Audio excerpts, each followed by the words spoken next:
Well, thank you very much. It's an honor to be here. I've done this a number of times, and I'm always honored. And before I get started, I want to thank John for inviting me. We've had a number of conversations, and I thank you, John, for inviting me out, and Carolyn for all the work and dealing with my disorganization. You don't want to know how I number slides. It's just not, that's a whole nother talk. But it is great to be here. And I also want to thank everybody on Zoom. The internet has made it possible where you can listen anywhere in the world. So it's really cool. So people are listening, and I just want to thank my friends in Zoom and in everywhere. It's a close-knit community because of the internet. It's not because I'm known in a certain way or this guy's known. It's just we all know each other. So it's cool. And my goal here today is to just tell my story. And it's not about me only. It's about the people that have said something, said a phrase, said a sentence, or said, you shouldn't do that, you should do this. So this is a story that is, it's loaded with angels, people, human beings that have been gracious and gentle to me and kind. And so this is a reworking of a slideshow that I've given for a number of years, but this has new inserts into it, new people. Oh, actually the people that you can put a face with. So when you look at, when I work through this, if it's clunky, forgive me, but it's all good. So I'm just gonna go ahead and start. And the talk of this is the gift of art and the joy of creating. There we go. So basically, this is where I grew up, and this is Dayton, Ohio. I'm very shy and actually I only have 45 minutes, so I'm going to try to wrap this tight. I can yak, but basically this is where I grew up. The second door from the left, and look at the beautiful landscape. This was an amazing place that I grew up. But Google will not even go down in the neighborhood now. When you're traveling on the street, you go in, it goes, it won't let you go into the street. So this is a rough place. It wasn't as rough as when I grew up, but anyways, this is a really good, that's basically it.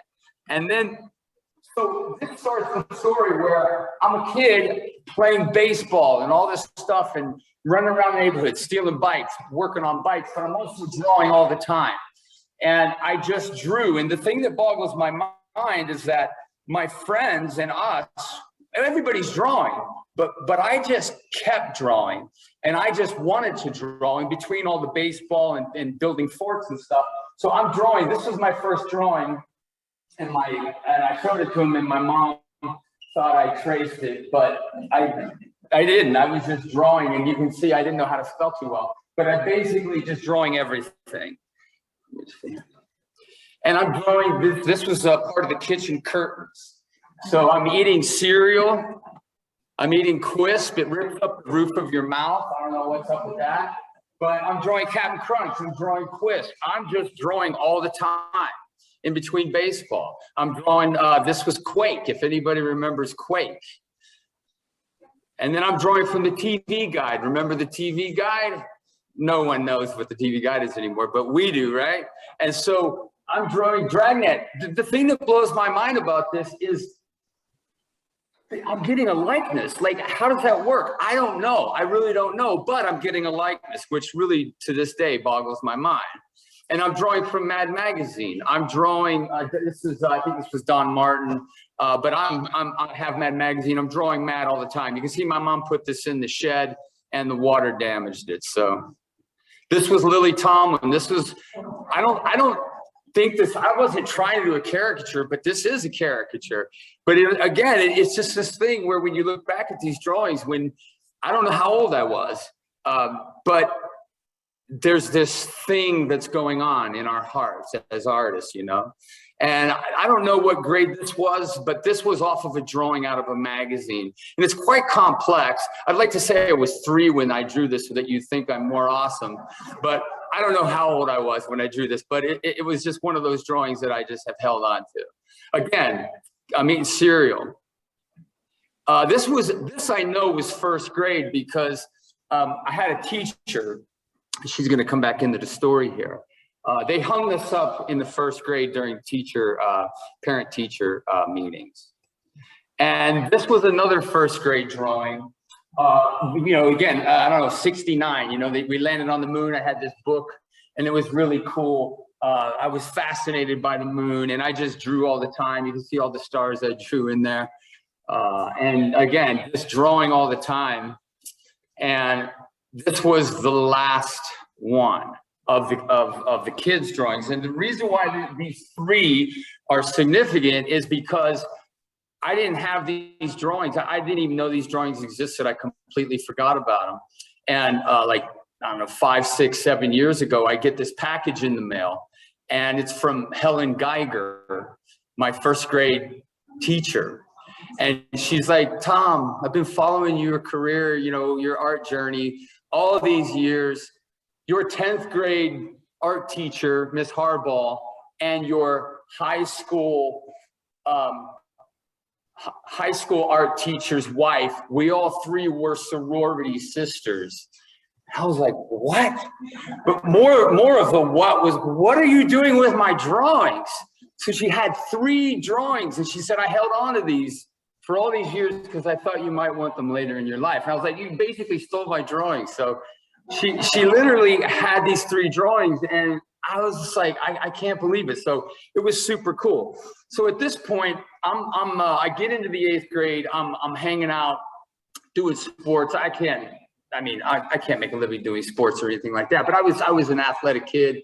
And around the 8th grade, a friend of mine, I started getting high. This is where the story goes really south. And 8th grade, I got high.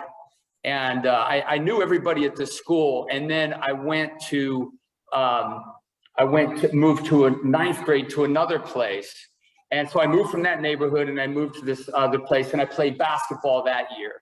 And then at that point, I stayed there for 1 year, and then I moved to another school called Wayne High School, and this is where life became really, really dark for me. It was really bizarre because my life just became drugs. And so from smoking pot, I started doing acid. I had a bad trip on acid and I'm only 16 years old, psychedelic acid. And I was doing Quaaludes. I was just gone. I'm 16 years old. My father's not in the picture. He's an alcoholic. He's not around. He's a good man, but he struggled. He just couldn't beat the bottle, and he just wasn't there. He wasn't a father to me. The only thing, I would travel and go around the bars because his life was in the bar business, and he would.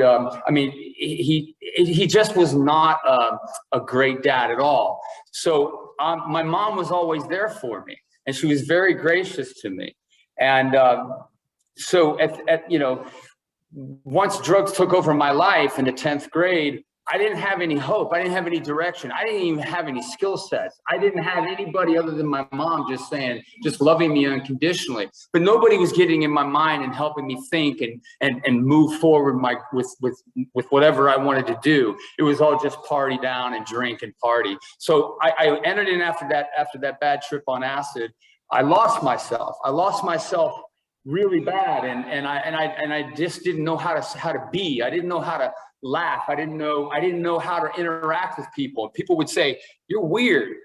I bought this class ring, and I got a black stone in it called hematite, and everybody that saw it was like, "That's weird." So weird was like this cloak that just like wore me down, and I was just weird, and I didn't have any girlfriends. I was just gone. And so at this point in the story, I'm in the 10th grade. I'm stoned at lunch because I stole a bong out of a head shop. And then I go into this art class in the 10th grade. And there's an art teacher there, Shirley Harbaugh. And this is where angels come into my life. And Shirley Harbaugh told me, Tom, you could do this. And it was incredible because I didn't have anybody that could say something like that to me. Maybe I just didn't hear it before, but basically she's like, you can do this. And I'd hand in 2 drawings out of 5. and I would get an A- on. This is her. And it was just this crazy thing where I was coming alive with art, and I was like, wow, you know, this is cool. Sorry. But I was like, this is cool. And so I started coming alive. And then she said, hey, you could actually go to vocational school, 11th to 12th grade, and you don't ever have to do math again. I was like, I hate math. Math sucks. If I have to use the alphabet to solve math problems, that's wrong. Something's terribly wrong here. So I was like, I'm done. And so I got to go to school. I got to go to this. I went to the vocational school, showed them my work like on the last day. And again, two other angels, my 11th grade art teacher and my 12th grade art teacher. I just was now doing art. I was doing art full time. And I don't know what's going on in the future. I don't know where I'm going, but I'm like, I'm alive. And they start showing me these illustrators, Bob Peak, Maxwell Parrish, NC Wyeth, and I was like, all of a sudden I'm alive. I'm like, I want to do this. So I start building images, constructing scenes, and I'm 17 at this point. I really stopped doing hard drugs, but I kept drinking and maybe getting high, I'm not sure. But at this point, art is a pursuit, and I'm like, this is cool. This is really what I want to do. I want to be an illustrator. So I know at 17, I really want to be an illustrator. And then there's this guy, 12th grade, Jack Wellbach. He got in my head and he said, Tom, you can do anything you set your mind to. And I was like, I never heard that. I never heard that. All I heard was, give me another beer. Let's get high. Let's go do this. And it was like, I watched my dad drink beers in a bar. And I played pool and foosball. I was pretty awesome at pool and foosball. And I was just like, you know, but that was it. So he got in my head and he said, Tom, you could do anything you set your mind to. And I was like, wow. So at this point, I'm a senior. I'm getting ready to graduate. My father comes back into the picture and he says, Tom, you're going to go to school one way or another. So my father started working back at this bar, managing it in Dayton, Ohio. This is 1981. My friends go to Pittsburgh, Art Institute of Pittsburgh, and they're like, Flu, you coming? School's gonna start. It's like, it's July. And I don't have any money.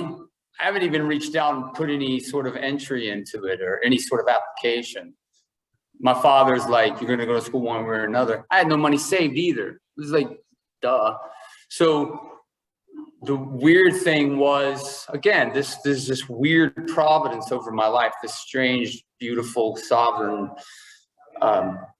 providence that, and this is an odd providence and an odd sovereignty, but my father, my friends were like, Flu, let's go party tonight. I was like, no, it was July 3rd, July 2nd. I'm not sure what night it was, but let's go party. I was like, no, I got to go see my dad. And I go see my dad that night. I walk away. He's smiling. He's all happy. We have a great evening at my sister's house. I wake up in the morning and I get a phone call from my stepmother. Tom, is your dad there? No. What's going on? He didn't come home last night. He might have been killed in a robbery. I'll call you back. I was like, oh my gosh. I hung up the phone. I was like, better not be true. Better not be true. Better not be true. I was just like, oh my gosh. Sure enough, he was murdered in a robbery at this bar. And it was on the news. It was just like, I was like, oh my gosh, this is insane. I'm 18 years old. I was like, oh my gosh. So I was just, my world was rocked. And I got to go to school completely for free because of workman's compensation and Social Security. So this strange happening allowed me to then go to Art Institute of Pittsburgh. So I go to Pittsburgh and everything's sort of taken care of. And so my goal here is I'm going to Pittsburgh, man. I want to be an illustrator. I want to be great. I want to do this. I want to do this for my job.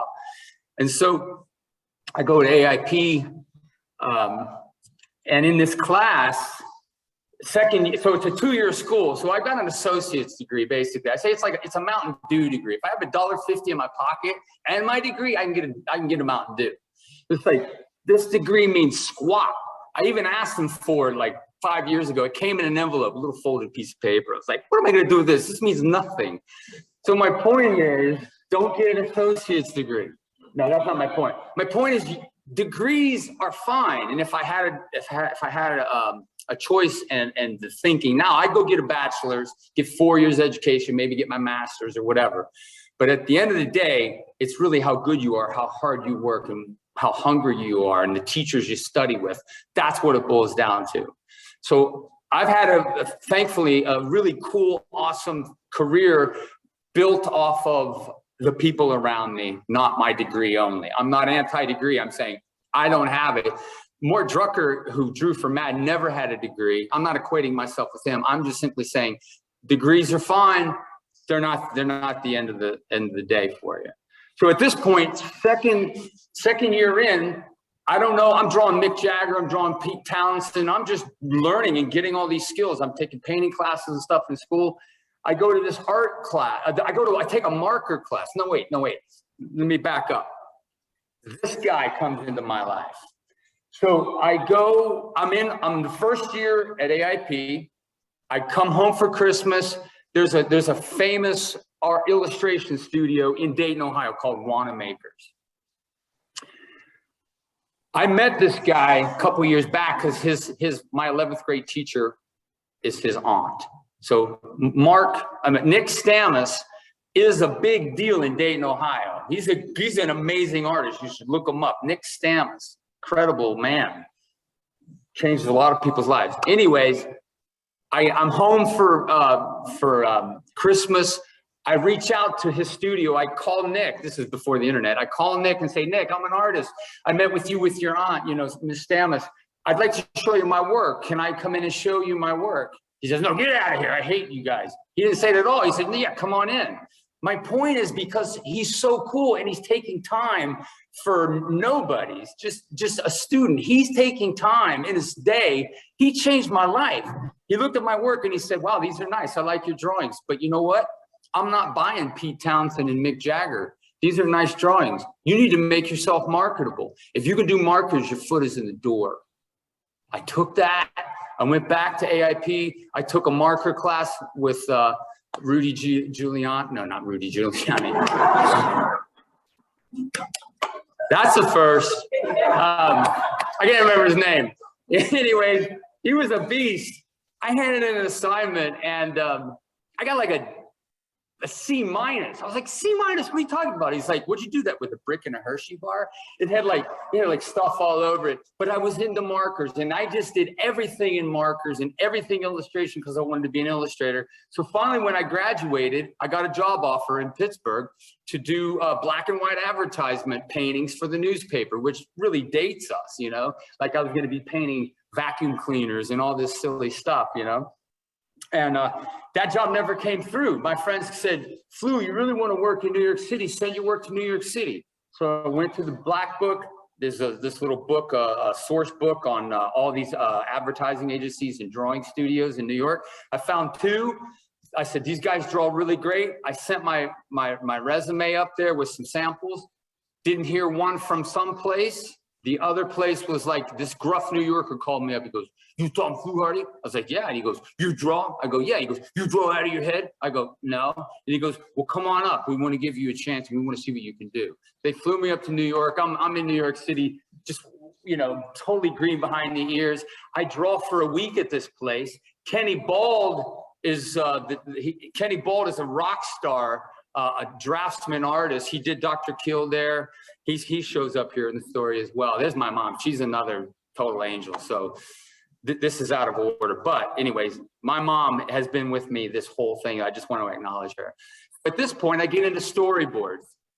They give me this job and they basically say, we'll give you $250 a week. I was like, I'm in. I'm 21 maybe. But I also know, man, like, this is incredibly hard because it's like, hey, could you draw a lady smoking a cigarette sitting on a porch? Yeah, you got the photo? No, I don't have the photo. Yeah, I need that in 2 hours. Like, what? So it's total drawing construction from the ground up, meaning you draw the house, you draw on a grid with perspective. You have to know all this stuff. And it's just a crazy thing, the storyboard world. So they offer me this job, $250 a week. I take it. 6 months later, I walk in and they say, hey guys, I just want to let you know, I need a raise because I was going to move into the city. And I said, I need a raise, and I need a raise to 500 a week. And he goes, I should throw you out of my office. And he goes, but I like you. You're mine. I'm giving it to you. So he gave me this raise, right? So now I'm basically working 15 hours a day, drawing everything. I'm just drawing every day, everything. We're doing Coca-Cola commercials, FedEx, all this stuff. Anyway, so because of Nick Stammas telling me what he said, I'm now in New York City working at Gem Studio, which was the premier place for storyboards in the 80s. And you can see I'm drawing FedEx commercials. This was a little bit later, but I've never had storyboards in my work before. So this is in the slideshow before. But I gotta say this, I hate storyboards, okay? I hate storyboards. And as I've been looking at these slides, I was like, I never once had a great day in storyboards. I never once said, I love this, ever. So I hate storyboards, but what they did was they taught me how to draw. So therefore they're my friend now, but they're friend in hindsight. Like I don't do them anymore and I hated them. And this would be a perfect example. Hey, could you draw these Harlem Globetrotters traveling through a building and they're going through customs at the airport and you just make it up. Yeah, and then they're sitting in this room here and they're just waiting for the flight to take off. And here they are, just yeah, and they're just going off. And then they're popping out of a truck. It's 5 of them. It's a downshot 3/4. Takes place in China. And it's just like, then you do the drawing, and then like the art director looks at it at 4 in the morning and goes, oh no. It should be a downshot up 3/4. No, that's wrong. So then, and he's like, oh, it's still due at 10 a.m. by the way. Oh, then here's 4 extra frames. And it's just like, this stuff for 35 years. If I had a gun, I'd probably shoot an art director right now. That's a joke. But it's like this jerking around was so intense. And so hindsight now, looking back, that's what taught me how to do what I do now. And I'm still learning and growing every day, but that solid foundation of drawing. So people will be like, how do you learn how to draw? You just do it every day, and you do it under incredible situations and pressure. And so these are just typical boards that I would do as they started getting, this is all digital, they started getting really tight. And it's just constructing. You're just constructing an image in your storytelling, which is really what everything is about anyways. It's always about story. These were due like, 2 days from now. You get a call at 11 o'clock at night, it's due in the morning, 7 a.m. And you can just see, it's just like, ugh. So that would be a pencil. That's the pencil. And then that's the actual color. So it has to get approved. I'm gonna flip through this stuff because it makes me a little nauseous. But anyways, here's Rip Van Winkle. And this would be a typical pencil that you submit. And then you color it. Anyways, the angel of my life in this story is Kenny Ball. Kenny Ball was in the Marines. He fought in World War II. He fought in 2 of the most bloodiest battles. I didn't even know this until I saw a show on Peleliu and Guadalcanal. I don't know how he made it through it, but the guy's insane. He mentored me. He's my hero. This guy. And he just died in 2019, and I got to hang out a little bit with him. Here he is. Kenny Ball, and he drew Dr. Kildare. He's best friends with Stan Lee, but this guy trained me up. I would take my drawings into him, and he would just tell me every day about what to do, what not to do. Here's another angel on the right-hand side, Kevin Sacko, one of my dear friends to this day. Greatest draftsman, I think, on gesture that I know of. He taught me gesture. I love that man. Here's Kenny Ball in his studio. He's just an incredible human being. There he is with Stan Lee. Just incredible. Here I am at his house. We got to visit him. Here he is. You can see I'm busting out laughing because he basically said to me, when I took a drawing into him one time, he said, Tommy, that's atrocious. And so I always would bring that up to him. Kenny, you said my drawing was atrocious. But a dear friend, dear relationships. And then this would be a quick drawing he did one day. I said, Kenny, I got to draw a guy getting hit on the head with a bottle. He knocked this thing out in 30 seconds. Everything is right there. I was like, oh my gosh. Anyways, at this point in the story, I'm in New York City for a year. I worked at Gem Studio for 13 years. At this point in the story, I become a believer. Jesus radically changes my life.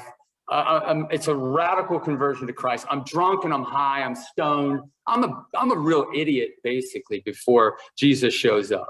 So at this point, everything changes in my life. Actually, I have this in my studio. This is just a blue line drawing that I did. But at this point, I start loving people and not myself so much. I still love myself, and I'm dealing with that every day. But I love people. I love God, and I love people. I start caring about people. I start being interested, or start understanding my pride and how egotistical I am, and how much of a narcissist I can be. And so that's daily battle. I'm constantly pushing that down. But anyways, everything changed from this point on. So then I'm doing storyboards. Man, I'm going to be happy when I can finally do magazines. Once I can do magazines, and that's the whole 13 years of drawing. That's what it was all about anyways. I just want to do magazines because I'd see all these rock star illustrators that out there, and I'm doing stupid storyboards, and I'm making really, really good money. But it sucked the life out of me. And I assumed when it would open that I would become happy, because now I'm finally doing editorial. I'm on the cover of magazines. Anyways, my friend Kevin Sacko again comes into the picture. And this is while I worked at Gem Studio. I got 1 year left on my contract in New York City at Gem Studio. He goes, Tommy, take your work over to Mad Magazine. Your work is perfect for that. He goes, they would love your work. I take it over. They look at my work. They write me a nice note. Hey, this is cool. We like your drawings. Do more work a la Mad. Cool. That's a great response. That's great feedback. That was actually a letter. It doesn't happen anymore. Anyways, I go back and I work for about 2 or 3 more years on my portfolio, doing caricature. And I started caricature in 1992, basically. So I go back to them. And when I go back to them, I just take my portfolio back. And I drop it off. This was back in the day at Mad Magazine. There was a statue of Alfred E. Newman in the corner. And they were on Madison Avenue of all places. But basically, I call them up and I go, yeah, I'm Tom Fluharty. I need to pick up my book. Did you guys look at it? She goes, yeah, we looked at it. Come and pick it up. It's time for a pickup. I looked at Sacko. I said, see, that's a rejection. I said, whatever. So I run over to pick it up. And when I go into the office, she goes, oh, hold on, they're looking at it right now. Just have a seat. So I sit down, and the door opens up, and this guy's got my portfolio underneath his arm, and he looks at me and he says, are you Tom Fluharty? I said, yeah. And he goes, don't ever bring this shit in here again. Come on in. And I was like, whoa. And I'm like, the door opens up. I'm walking down the hallway of Mad Magazine. I'm like, Norman Mingo, Jack Davis, Mort Drucker. I'm like, oh my gosh, this is insane. This is insane. So he says, so they sent me in this room with John Ficarra and Joel Orlando, who was a big deal in comics at the time, and Nick Meglin. They sit me down and they show me this rough, and they say, can you do this? Alfred E. Newman shattering into a million pieces. With Shaquille O'Neal underneath, and because Shaq would slam dunk and shatter backboards back in the day. And I said, sure, I can do that. But into my mind, I was like, I don't know if I can do this, but I was like, sure. So they go, okay, here you go. It's due like 2 weeks from now. I grabbed that thing and I ran all the way back to my office at Gem Studio, and I was like, I can't believe I got the cover Mad. I can't believe I got the cover Mad. I run back to the office, and when I walk in, one of my bosses, which I didn't like, he looked at me and goes, Tommy, come here. And he's like, we got a hot dog commercial for you. Sit down. And he starts briefing me on this hot dog commercial. And in my mind, I'm going, oh my gosh, I just got the cover of Mad Magazine. And he's going, okay, now frame one. This guy opens up a hot dog pack. And I was like, oh my gosh, this is so crazy. It was just so like what I didn't want to do. And all of a sudden, this really cool thing is in my lap. And I have to basically take time off. I told him I have to take time off. And I did. I took 2 weeks off. The cover came out, and that was really my big break. That was 90, 95. So when this happened, I had 1 year left on my contract, and we left. We moved to Minneapolis, and I had sent different things out, different advertisements out people knew of me, just a few, but this really allowed things to happen. Anyways, after that, Time Magazine called and I was able to do this. This was literally a 12-hour job, which I wouldn't advise this. This was insane. But I want to say something here. I never really said this because I felt ashamed of this, but I think this is important to know. I was not their first choice. I was not their first choice here, and I was not their first choice there. And I always felt bad about that. But this is also a feather in my cap or something in my back pocket. No one could ever take away regardless, right? But the cool thing that really happened to me in the last couple of years is I read the Princess Bride book. I love the Princess Bride. Vizzini is a nut. Vizzini is crazy, inconceivable, right? He was not their first choice. Danny DeVito was. Danny DeVito would have sucked at that job. Wallace Shawn is brilliant. And so he doubted the whole time that he should even be on the set. The whole point is Glenn Close in Fatal Attraction was not the first choice. All these famous things that we know, they just came in and they did their job, and then things changed for them. So I just thought that was at least a place where I could speak about it now, where I don't feel like a loser, because I'm not a loser. And I think it's really cool that if you're ready, something presents itself, do it. I'm gonna rattle through a lot of these things, and this is the last maybe 30 something years. So I've got a lot of slides to get through. I only have maybe 10 more minutes to talk, unless John gives me another hour. But I'm kidding, John. Anyways, then Der Spiegel called, and I was able to do that cover. There was something that happened at Der Spiegel really interesting.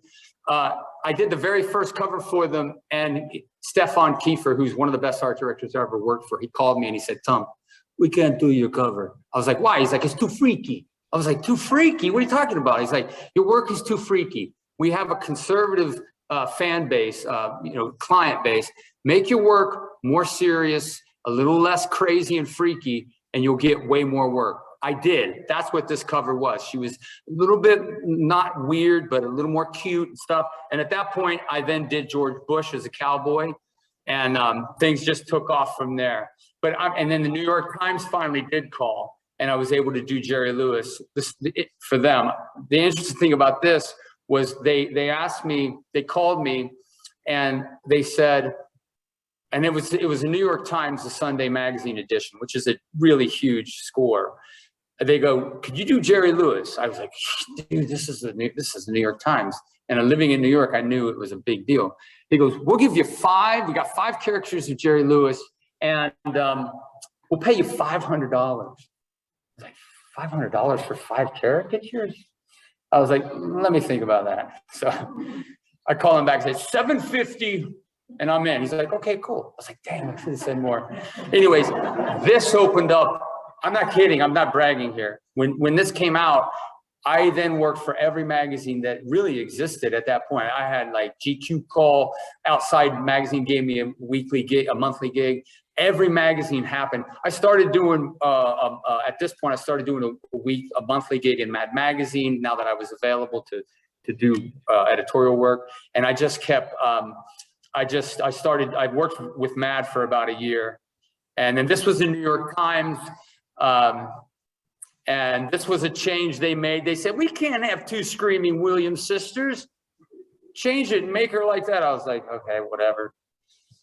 So this all digital. Then the New York Times called again. This was a story on Woody Allen. And then the Village Voice called and asked me if I would do a mafioso dude cutting through a bus. I was like, dude, I'm in, totally. And then I did Pee-wee back in the day. And then the Weekly Standard called me. And right at that point, well, there's a whole story. I can't even get into it right now. I don't have time. I'm just going to keep flipping through. But the Weekly Standard kept giving me work all the time. And it was really like Mad Magazine. I will say it real quick.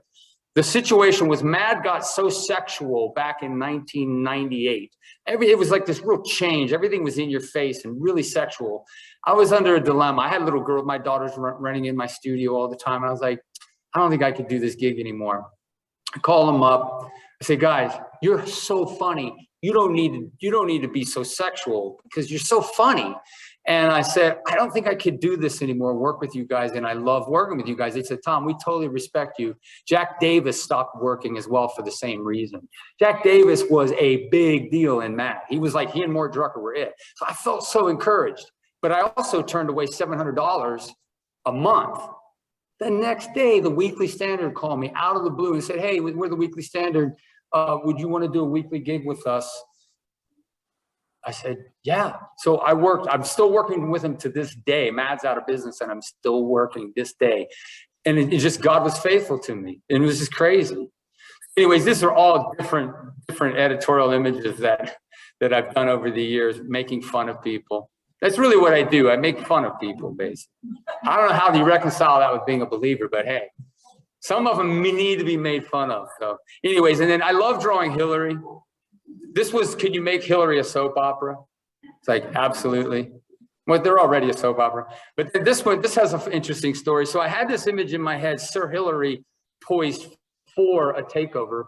And she was running. And I just saw her as this dictator, sort of like Napoleon-esque thing. So I did this painting and I put it out and showed it. And it actually made it in some shows, but it actually won a gold medal at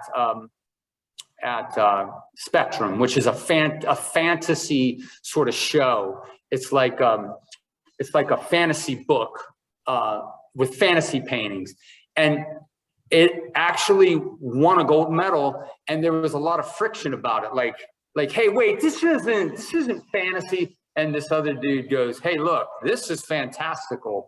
If anything's fantastical, this needs to win. And it did. So it was an award-winning piece. And I was like, I honestly couldn't believe when it won. So completely shocked. But I didn't have a lot of fans after I did this. People did not like me after doing it. But they loved me after I did this one. Yeah, no. I was just. So here's Trump as King Kong. Here's Trump back in the day when he was the cupping was going on. And this was just a gross. They were going to debate. I just wanted to do an image where they're just so ugly, but both of them are just like, ah.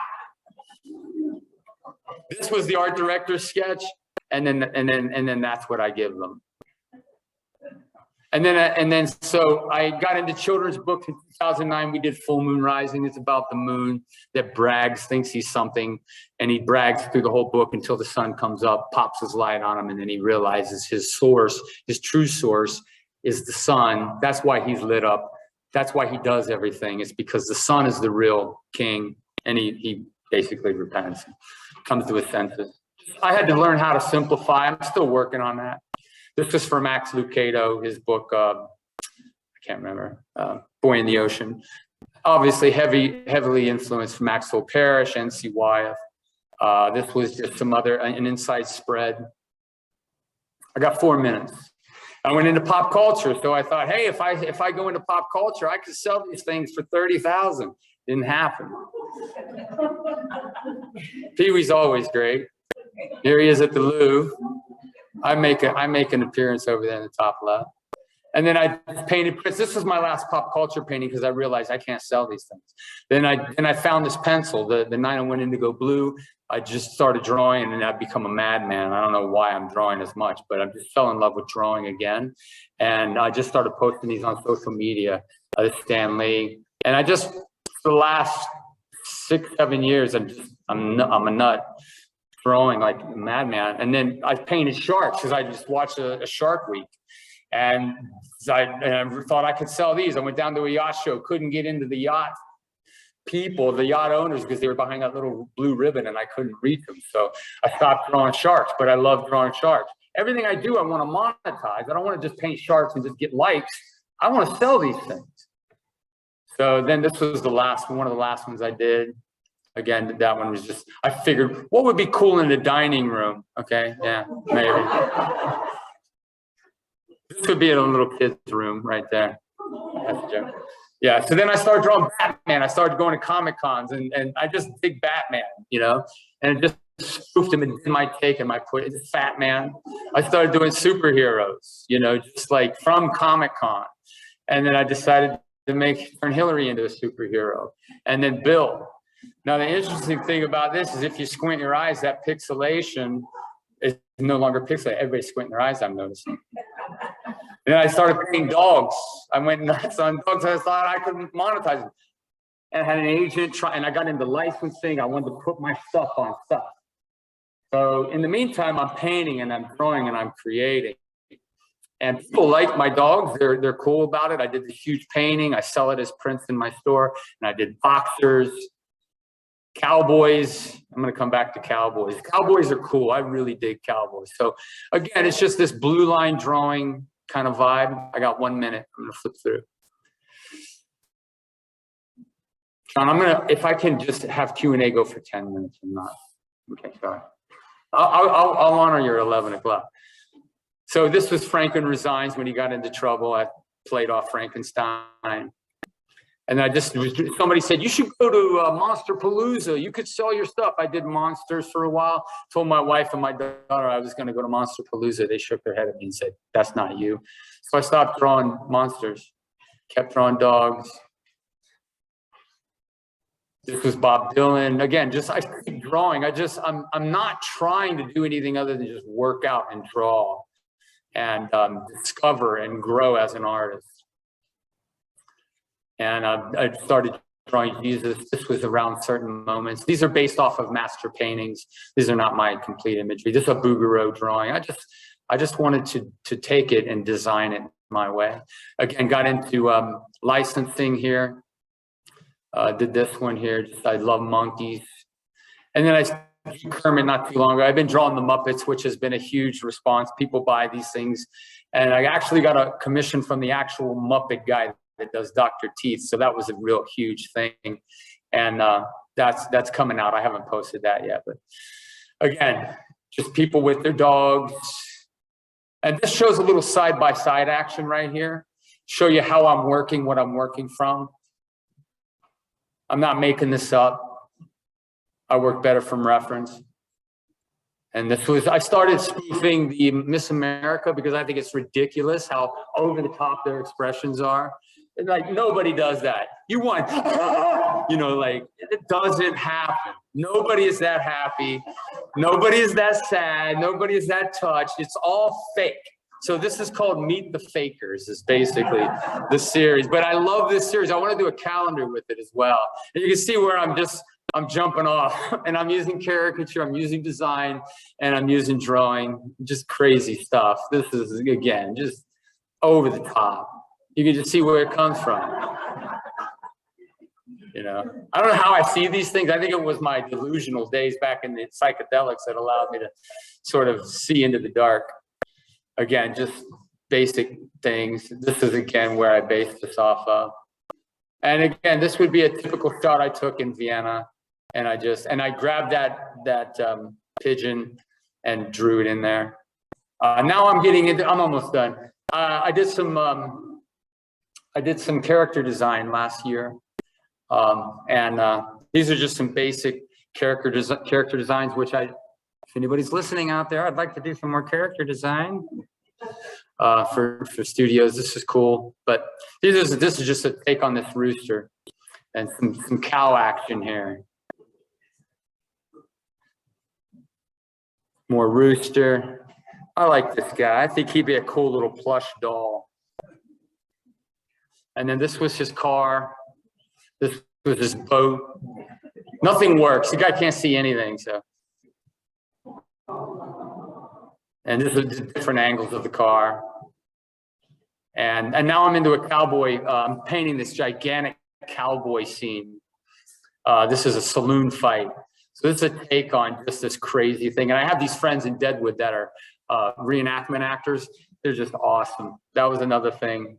I met these guys, and now they're my buddies. But I scheduled a photo shoot, went and posed for this. And this is a takeoff of N.C. Wyeth, an honoring of a thing he did. And I've just changed the characters, but used the idea with a shout out to N.C. And this is a color phase that I'm working on. And then the queen, what's that? Here's the real queen. This is my wife. And I'm just grateful for her. She's put up with me all these years. and she's been very gracious to talk me down off the ledge. And she's an awesome woman. So I'm grateful for her. And thank you very much.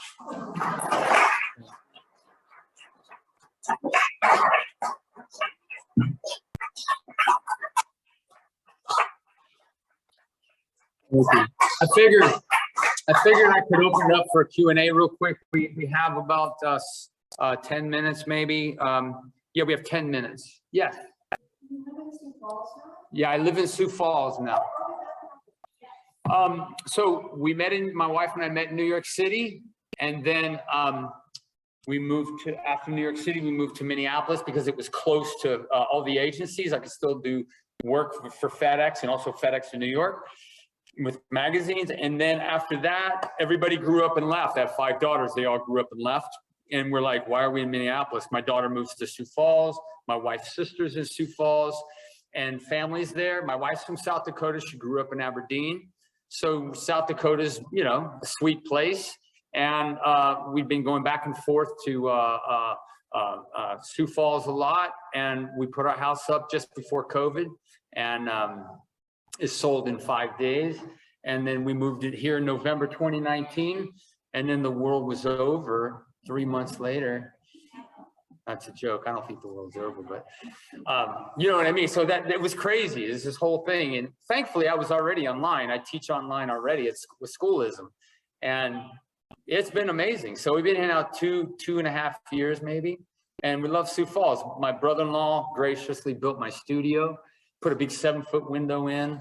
It's really awesome. So yeah. Anything? Yeah. You mentioned that you were trying to simplify your work, and it doesn't look very simple to me. So how have you simplified your work? That's a great question. Let's say I draw something like this, right? And you can see my arm pretty well. If I do this, you don't see my arm as well. If I figure out a way to design this properly, it'll have a quick read. So when you edit and simplify and you leave out what's not important, your piece, the image you make becomes super powerful quickly, and it reads really fast because all the unnecessary information is out of there. So for example, it would be like with children's books, things are rounded, things have to be simple. I can't show everything that I think needs to go in. So it shapes, you're simplifying shapes. If I'm drawing, like when I drew these cowboys, they have a teardrop face. It's not just a face with weird things going on. So if you turn it into a silhouette, it would look like the coronavirus with all those little things coming off of it, but it looks like a teardrop. A teardrop's a faster read than a coronavirus with all these things flying off of it. Make sense? So it's a matter of understanding shapes and working on sort of sanding down the whole process of designing things. So anything I'm doing now is completely designed. Even a beard has ins and outs of it. It's not just hairs. There's design in everything. Even a hand is designed, a shoe, a shadow. Things are designed everywhere. Even a landscape, the grass, the flat plane, there's angles leading into that. So there's a sky, there's clouds, there's design, there's shapes. It's all about shapes, and it's a difficult thing, but I'm working on it. And I started back in 2008 with children's books. Yeah. Anyone else?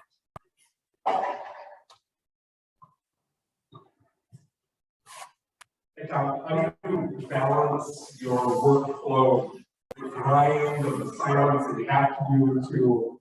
It looks like you do a really good job of experimenting and doing things that you're interested in, and hoping that those action makes the money. Right. How do you balance? Like, you ever spend a week doing something and it actually goes nowhere? And like, how do you end it or keep going? Yeah, it's like how do I balance my time, and how do I know what to pursue, and how do I navigate creating? Is kind of I neglect my family first. That's the first thing I do, and that always works. And no, it's like I'm trying to get up earlier now because I realize I can get more in my day if I wake up earlier. That means I got to go to bed earlier, but I'm also fresh. So I like being fresh. I also know where to draw the line. And then I stop at 6:30, we watch the Wheel of Fortune and we eat dinner and, you know, and then I basically watch TV with my wife for the rest of the evening. It's great, but I'm not crazy anymore. I'm not working till 3 or 4 in the morning. I'm saying sleep is important, 8 hours, 7.5, maybe 6, but 7, somewhere around there. So there's these things that are governing my life. I work 6 days a week because I love it. But I'm not working, you know, 12, 15 hours. So all of that to say is having this context is helpful for me. And there's a time and a place for it. And so if I spin my wheels, I don't spin my wheels for a week going nowhere. It's like I spin my wheels for a couple hours, but I don't draw anything unless I love it. So anything you're seeing now, anything I'm doing every single day, I have to absolutely love it. And there's times when I got to make money. And then there's times when I get that done and I like kind of push it aside and I don't take on jobs that stress me out. But I try to do things that I do the work that presents itself and realize this is where I now have to work on Tuesday and Wednesday. And then Thursday and Friday, I get to do, I'm still working, but I'm doing exactly what I want, but I'm not really working. I'm having a blast. Does that make sense? So I don't know if that answers it. Yeah. Yeah. Online questions from James Robinson. Oh yeah. Hi, James. Could you speak about Jeff and Joe's influence on your work? I don't know who those guys are. I'm kidding. Okay, another angel. I thought about putting them in here. Jeff and Joe. So in 2003, I realized I need to learn how to paint. And so I'm of the nature that I'm not going to try to figure this out. That's arrogant. I think there's been things and principles and foundational facts that have been handed down through the years that you'd be a fool to ignore them. Sargent had a teacher. NC Wyeth had a teacher. Andrew had a teacher. Andrew Wyeth. Go learn from someone. Don't try to figure this out. That's what I did. I went down to Jeff Hernenko, studied with him in 2003. He spoke Chinese to me for about 3 years. Had no clue what he was talking about. I had been doing this 20 years as an illustrator. I didn't know anything about value. I didn't know anything. I didn't know anything about rounding form, nothing. I didn't know anything. And then that transformed my life. And then after that, off and on, I studied with Joe Paquette. But I would say Joe Paquette has probably had the biggest influence on me. If you're not familiar with Joe Paquette, it's P-A-Q-U-E-T. He's the real deal. He is really the real deal. And he's humble, but he's a gracious man and a gracious teacher. And he spoke Chinese to me for 3 or 4 or 5 years as well. I studied with him on and off. I'm understanding a lot more now than I did, but I still need to study and just go work out the things he's been saying. So those two guys have really transformed my life as painters, and especially Joe with the palette and just the way to think and value and just the continual going back with the way I paint now is largely influenced by Joe in the way that he's taught all these great painters. So I'm really honored to be a friend of his and to really have studied with him in particular. Another one from online, Jake Bauer says, please have 2 of your dog originals. Are you planning to continue the dog based? Sure, if he wants to buy more, that's fine. Just have him send me an email. Thank you, by the way, for buying those. I don't know. I don't think so. Right now, I'm on the Cowboys, you know. Let's see what time it is here. 10:57. One more question, yeah. You said a lot of them said this is digital. Does that mean the minute you started it's on a computer? That's a great question. So I draw traditionally all the time. I take that, even if I'm doing a cover for a magazine, I draw traditionally the face because that's the way I just love the way it feels. I scan that into my computer. I paint on top of it. I create layers and I paint on top of it. I'll draw a diddly little body on it, and I construct the whole thing in Photoshop. So but I always start a face traditionally with the blue line pencil or a pencil drawing. Whatever it is I try to do, I start it traditionally. Yeah.